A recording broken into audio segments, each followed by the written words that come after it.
Birds 365 on the JAKIB Media YouTube channel. Yes, it is YouTube. Yes, we are streaming.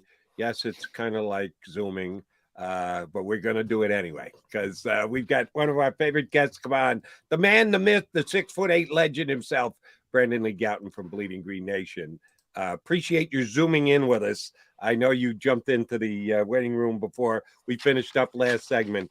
John is making less of a big deal of this than I am.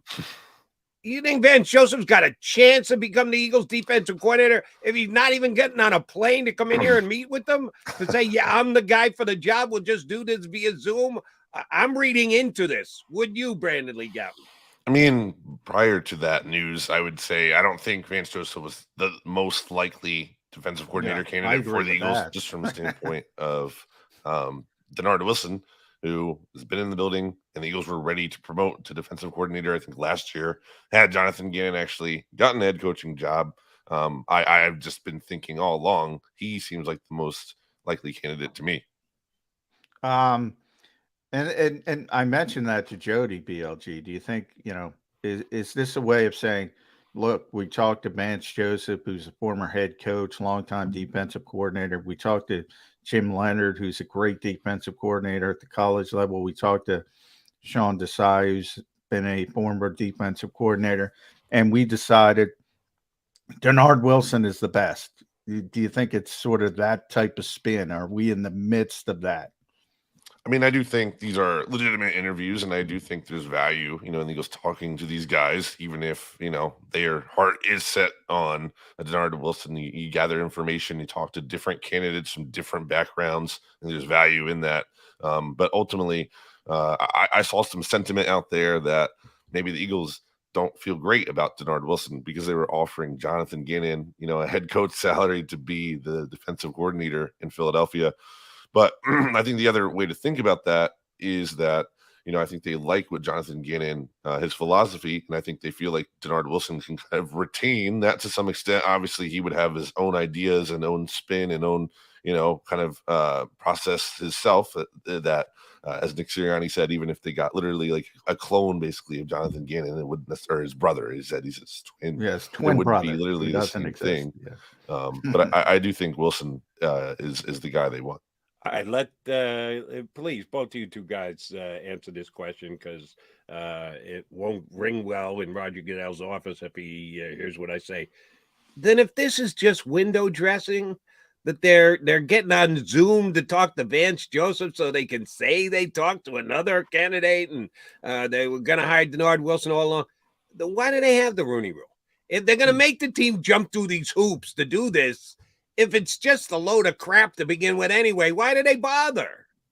I don't think it's a load of crap. I do think, again, these candidates have legitimate chances. I just think, again, they have an idea of what they want. And I think, I don't think it's impossible they hire another one if someone blows them away and blows them out of the water and is so impressive and feels like, oh, wow, like we have to get this guy.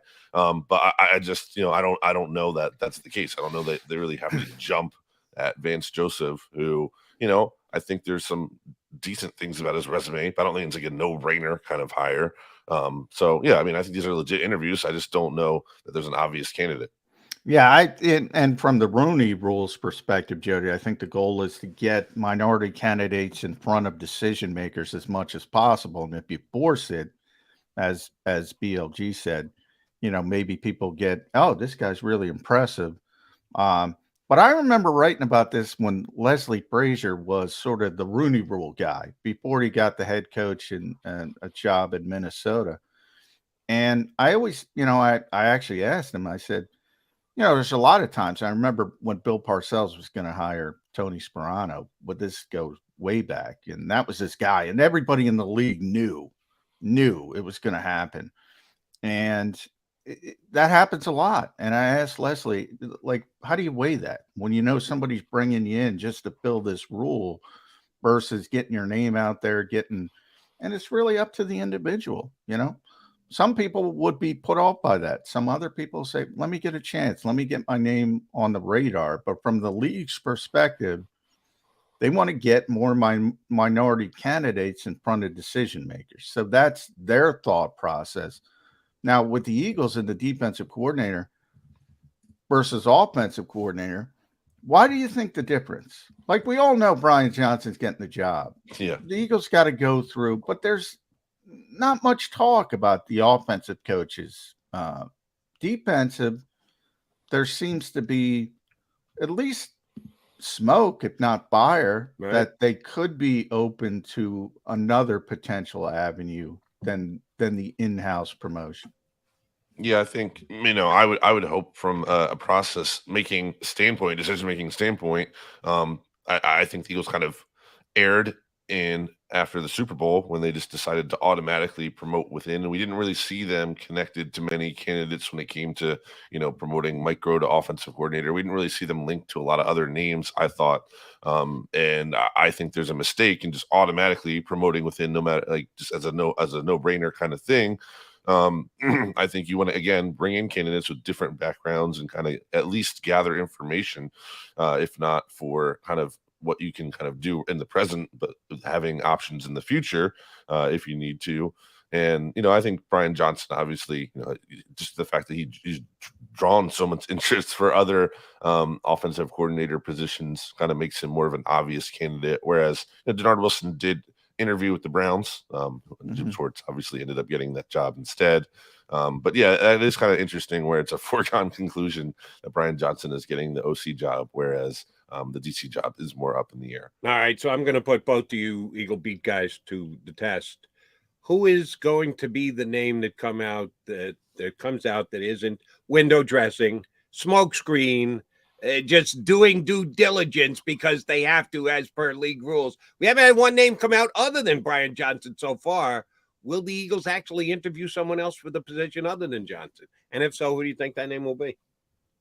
Well, they have to. Now, who that name will be, I have no stake. Come on, make a guess here. I got no idea, but you guys are Eagle Beat guys. Just make up a name for me, John, and beat me here. I don't care whether you get it right or not. Just make up a name. I thought Jim Bob Cooter would get an interview, yeah. But he got the Indy job, which is no surprise, with Shane Steichen. Shane and Nick really like Jim Bob. So I thought, but that wouldn't satisfy the Rooney Rule. So, boy, I've spent so much time looking at the defensive side because that to me is more relevant because I know Brian's getting the job. Right. So I haven't spent much time looking at, but I guess if you look around the league at guys who've done interviews in other places, that's where you'd have to go. You could say other Marcus than Brady. Jim Bob, I did a top 5, and other than Marcus Brady, yeah, would he count? I don't even know if he would count. I mean, I guess, yeah, maybe. I don't know that. Yeah, what his contract is like, but possibly, I guess. So I had Brian, Kevin Patullo, Marcus Brady, Jim Bob Cooter, and I can't even remember the 5th guy. But those, I was hyper focused on people Nick liked and people Nick knew. Is there any chance that they will just promote Kevin Patullo? We know he's here and they like the role that he's in, but is that a possibility, perchance? I don't think so. Yeah, I don't think so. Just because I think they really value Brian Johnson a lot and they want to keep him. And whereas Patullo, who has seemingly received some kind of level of interest from other staffs last year, in addition to this year, it seems like there's more of a like that's Nick Sirianni's right-hand man. He was going to be the interim head coach when Nick Sirianni was in jeopardy of missing that one game, the Jets game in the 21 season due to COVID. Ultimately didn't happen. But I do think there's more of a relationship there. Whereas I think, Brian Johnson is this coveted, rising star kind of coach where I don't know if Patullo is viewed that same way. All right. Let me throw one more into the mix. And I know I'm fishing here and I apologize for it, but I like playing these games with you guys. Guy who's been through the building before, different regime, different era, and is presently on an NFL coaching staff, but not the offense coordinator. So you could hire him. How about Mike McCoy? Yeah, Mike's another guy. Yeah, he is. He's very close to Nick. That was the fifth one. Thank you, Jody. Okay. I didn't. Sorry, I missed that. I didn't know that you had him on your list already. No, I forgot. I was saying I forgot who my fifth one. Mike was my fifth one. Okay. Yeah, for that same reason. So, he was at training camp a couple years ago before he took Jacksonville's job. Yeah, Nick's very close to him. But yeah, that's sort of how coaching in the NFL works. You develop relationships and it goes in that direction. Now you bring up Kevin Patullo, Brandon. That's what because I've said, how close Nick is to Kevin Patullo. Yes. I mean, that's his guy. That's his right-hand man. He does a lot of logistical stuff. As you mentioned, he was going to be the interim head coach when he had COVID, if he wasn't able to get back. He didn't know Brian Johnson. Brian Johnson was a guy Howie found and said, hey, you should interview. This is a good young coach, and, he's going to be a star. He doesn't have that long-term relationship. Jalen's very close to Brian Johnson. We know the history there. They've known he's known Jalen since he was a child, recruited him twice. They've had a relationship for a long time. Jalen's very comfortable with Brian Johnson. In a lot of ways, I think Brian Johnson is the slam dunk offensive coordinator because the Eagles want to make Jalen Hurts happy. And Jalen's about to get $50 million extension per year. Makes sense. We saw it with Doug Peterson. Is that sort of potentially wrought because, Nick would probably rather have Kevin Patullo, to be honest.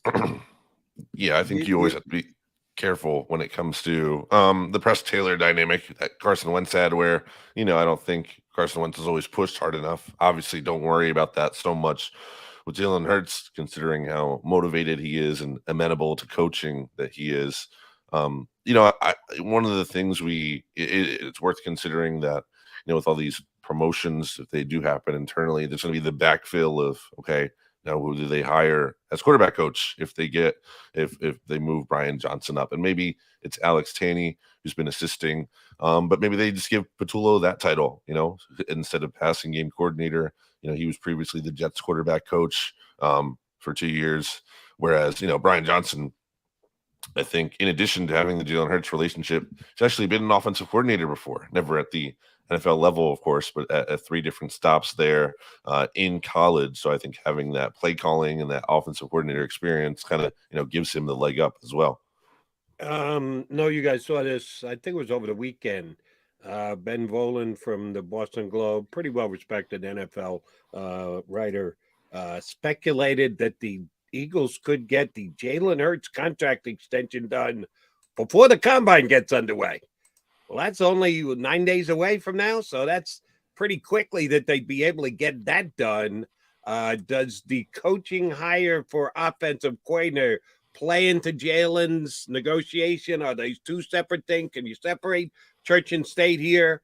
I know things seem to drag in the offseason, and then all of a sudden they go into fifth gear quickly in the offseason. How do you think the negotiation with the quarterback plays out on a timeline, BG? Yeah, I mean, I do think the Eagles would want to get that done sooner than later, just from a standpoint of there's other quarterbacks out there, as we know, who are eligible for big deals. And it's always been the Eagles' MO to get in as early as you possibly can, because in theory, if you make that right bet, you're going to save money and be in a good position in the long term. And then, even you look at the worst case scenario, the Eagles were in that with Carson Wentz, and they still navigated that pretty well for as poorly as that kind of played out for them. So I don't think they have reason to be scared off of handing out this big money. Yeah, Howie got asked that at the season-ending presser, Brandon. Would that affect you? And I'm the opposite. I'm with you. It's like they proved, even if they make a mistake, they can get out of it. I think it emboldens them more. Right. I think they're more likely to seize the opportunity to go first because, as you mentioned, Joe Burrow's coming. It's only going up. Justin Herbert's going. It's only going up if you're last. Lamar Jackson, a little bit different because he's bet on himself. And they have the 5th-year option, so those teams have a little bit more time on their hands, whereas the Eagles don't. But just from the Eagles' MO, you're right. You expect him to go early. Now the question is, two people to tango. Does Jalen Hurts say, you know what? I can make more money. I can bet if I wait a little bit. But man, he made what, 1.4 million last year? I mean, I think he's going to be wanting to get something done as well. So I don't see a problem. Do you see any potential hiccups in this looming extension? I don't, other than, you're talking about a guy who's willing to potentially bet on himself. It would be Jalen Hurts. I don't think it's going to reach the Lamar Jackson situation, but I think, if the Eagles were lowballing him at all, then I think he would be comfortable more than other people by comparison betting on himself. But I think the Eagles know that as well. They know Jalen Hurts very well, and I think they know there's a certain number they have to meet, and they kind of can't play around with that too much, and they're just going to have to pay him. The reaction from Eagle Nation, the diehard fans in this town who were in pretty good mood even after losing the Super Bowl. I think now a week later we can step back and go, damn, that was a fun year. They're pretty damn good. I didn't think the Eagles going to go 14-3 during the regular season. But if you get a contentious negotiation with your quarterback, it does draw the attention, if not the ire, of your fan base. And I have some people that try and tell me, oh, the Eagles know what the fans say, and the Eagles react. The Eagles do business as per what the fans say, which I think is pretty much a crock. But they're not stupid. They do know what's being said out there. I don't think they blatantly react to it. But how contentious could it get if the Eagles and Jalen Hurts can't come up with if both sides going to go to neutral corners and say, all right, we'll pick this up at a later date, and everybody smiles? Or is this going to be something that hangs over the team all year long? Because we've seen it before in the National Football League when you don't have a quarterback signed, and it seems like it only makes sense to get him signed, that it can be something that disrupts the season. Yeah, it has to happen, soon, and it has to happen this season. You can't let him go into this lame duck year. I think it's too weird of a thing. I mean, I don't know if you guys saw this clip going around Twitter, but AJ Brown even said on some podcast that he was on recently that if they don't re-sign Jalen, send me with him wherever he's going next. I think there's going to be a lot of pressure, not only from Jalen Hurts and his camp, but the team, the players on the team too want to see this guy here as the long-term piece, and kind of undermines his authority as a leader on the team if you're not even committed to him in the long term. So I think they have to avoid all that, and I think they will, and I think they'll pay him really big money. That is the biggest domino, BLG, obviously, in the offseason for the Eagles from a personnel perspective. Another report from our buddy Adam Kaplan saying the Eagles would use the franchise tag. I don't know how Adam phrased it, but on Chauncey Gardner-Johnson, CJ. Now, I was thinking about it. I believe, and correct me if I'm wrong, I believe the last time the Eagles used the franchise tag was Deshaun Jackson, like way back in 2012. I mean, they don't use it. They don't like to use it. They consider themselves a good organization. They don't want to use it. I think the franchise tag for safety is $14.5 million, somewhere in that range. That is a lot of money for a guy who's played basically, whatever it was, 12 games at safety and was a nickel corner. Are the Eagles really going to use the franchise tag on CJ Gardner-Johnson? I have a hard time believing they would use the tag just because of how this team likes to get creative with managing the cap and all the void years and everything. They don't want to take one big dead cap or one big cap number for just one season. Now, it's always possible that depending how talks go leading up to the end of the tag window, that they're kind of good, but they just want to, make sure they have a fallback plan. Maybe they use it kind of as a negotiating tool, as a temporary measure to make sure they can continue to work out the deal and not lose him. That could always be a situation. I think that's possible, using it as a tool, but not as just like, hey, we're just going to hit you with the tag and we're going to keep you on the tag. All right. Who was the last one Eagles used on, Deshaun or Michael Vick? They tagged Vic one year, didn't they? Yeah, I think That it was was 2011. 2011. Yeah, I think Deshaun was Deshaun 2012. was the year after. 2012. Yeah. Gotcha. Speaking of franchise tag, and it does have some kind of an effect on the Philadelphia Eagles, the New York Giants are probably going to have to throw, if not the restricted franchise tag, then the can negotiate with our team franchise tag on Daniel Jones at 32 and change $1 million.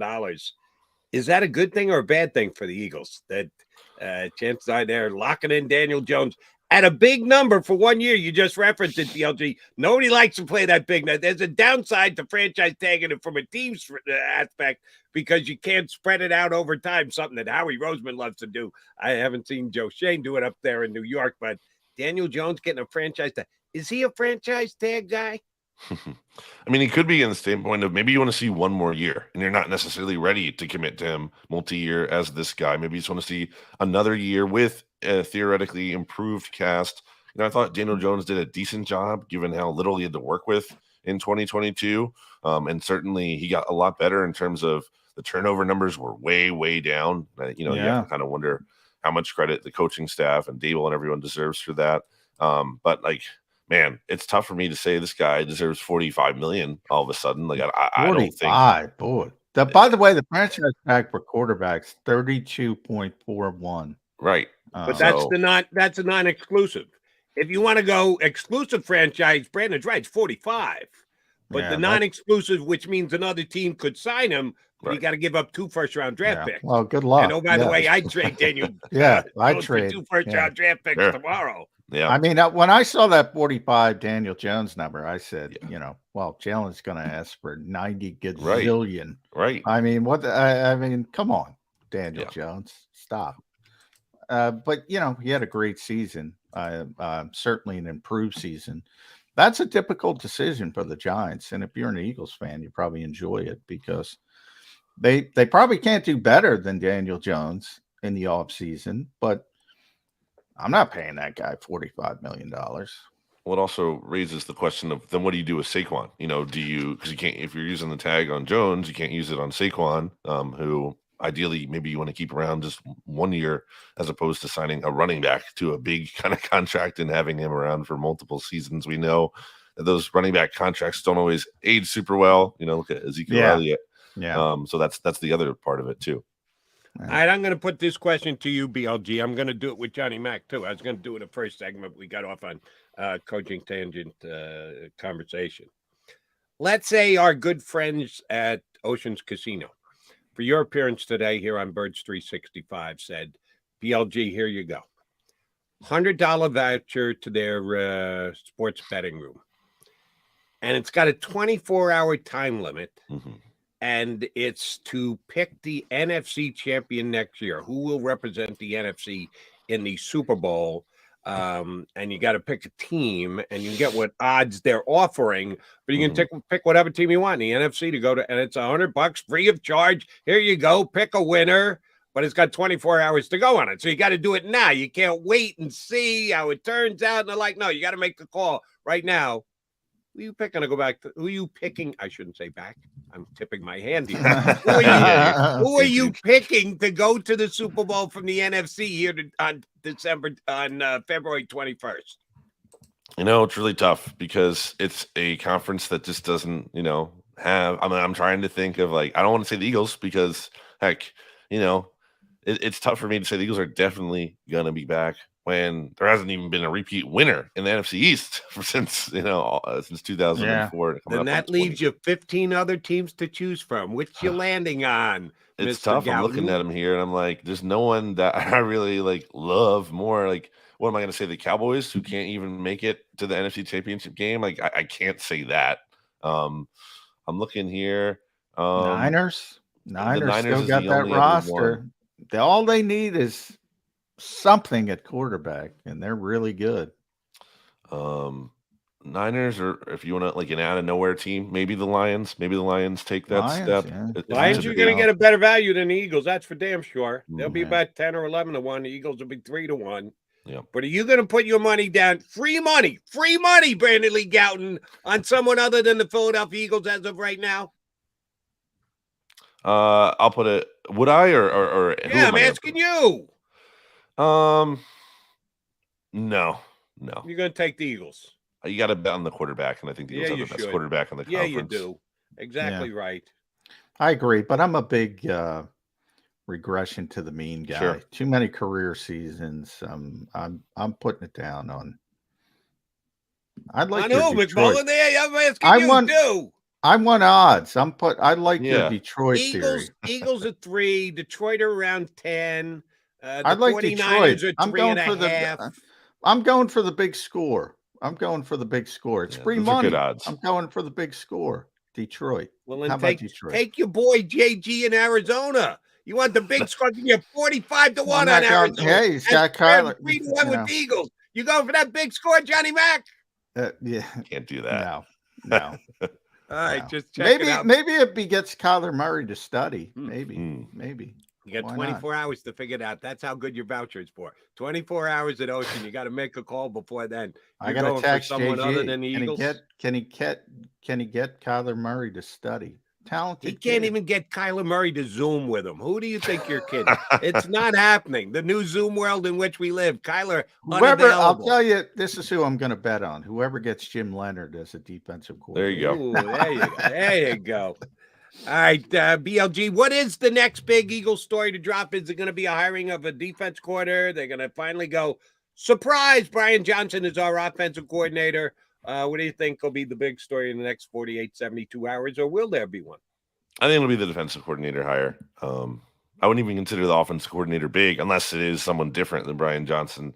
The combine's coming up here, as you said earlier, Jody, and I think they want to kind of, get the ball in motion here, and then they'll be making free agent decisions before long. We talked about the Hurts contract possibly happening, but I'll say it's the defensive coordinator hire. BLG, always a pleasure. Check out Bleeding Green Nation, Great Eagle website. He is the editor-in-chief, chief cook and bottle washer, the big man here with us on Birds 365, Brendan Lee Gowton. Appreciate it, bud. We'll get you back up in a couple weeks when there is another breaking story here in town. We'll get your take on it. Thanks, pal. Thanks, guys. Thank you. Brendan Lee Gowton, Bleeding Green Nation, here with us on Birds 365. I probably surprised both you and BLG with that question, but it was something that was being discussed on WIP yesterday, which I was really surprised at the take of a couple guys on WIP and a couple of callers as well. So we'll further that conversation when we come back. Who's the favorite? Who should be the favorite if you had to make a choice today? Knowing full well you don't have to because we're months away from the start of a season. But if there was a timeline on it and a deadline, who should be the favorite in the NFC? Johnny and I will talk about that when